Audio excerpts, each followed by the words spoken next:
My what now? Your grandfather, buddy. My father. The words caught in her throat a little bit. I looked at the old man. He didn't smile. He didn't say anything. Just stood staring in that way he had been, framed by the doorway. What's he doing here? Look, I'm taking him to bed. I'll come back and we can talk, she said. She murmured something to him in Polish. Then, and she nodded. Let's see. She took him by the crook of the arm and led him out of my room. I sat on my bed. It was the first time all day I finally felt tired. Not excited because of Mr. Drew or terrified because of a person who was evidently my grandfather. Just very tired. Ma came back and sat next to me. She gave me that sort of sideways glance she was so good at. It meant she thought I was funny. Not exactly her laughing at me, but it wasn't not laughing at me either. I'm sorry, I didn't know. How could I have known? I asked. It's okay. It's my fault. Everything happened so quickly. I didn't know he was coming today. I wasn't ready for him myself. At least I didn't put him in your bed. Imagine what kind of shock that would have been, she said with a laugh. My bed? You got the big bed, buddy. We're just going to have to make it work for a while. I sighed hard, but didn't say anything. My mom was a nice, warm kind of person. But don't let that fool you. You didn't argue with her. You'd never win. When you didn't come home... When you didn't come home, I put him with me tonight. I didn't want to scare you. I guess that was nice of you, I said, feeling sorry for myself. Wasn't it? Said Ma with a wink. And where were you so late? You didn't think of your poor mother at home. You don't think of your poor mother at home. Worried sick? I didn't think it was time for a change of subject yet. I still didn't have enough information. My grandfather from the old country was now here in my apartment in New York. And why?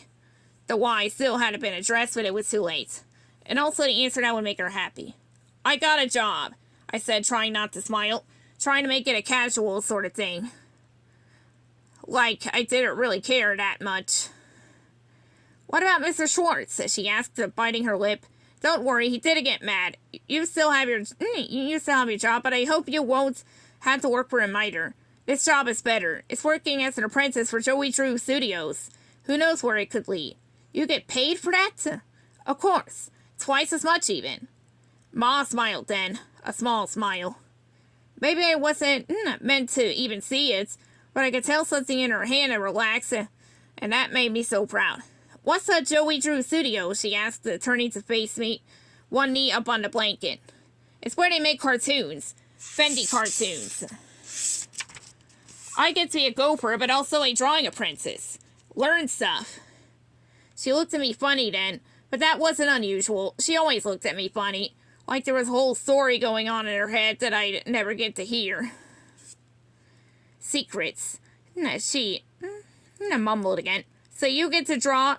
Let's see. I get paid for it. It wasn't a question. Yeah. And your grandfather arrives the same day you get this job. Sure, I said. Perfect, she smiled. I didn't get the connection, and of course she didn't explain it. I didn't ask either. It's funny.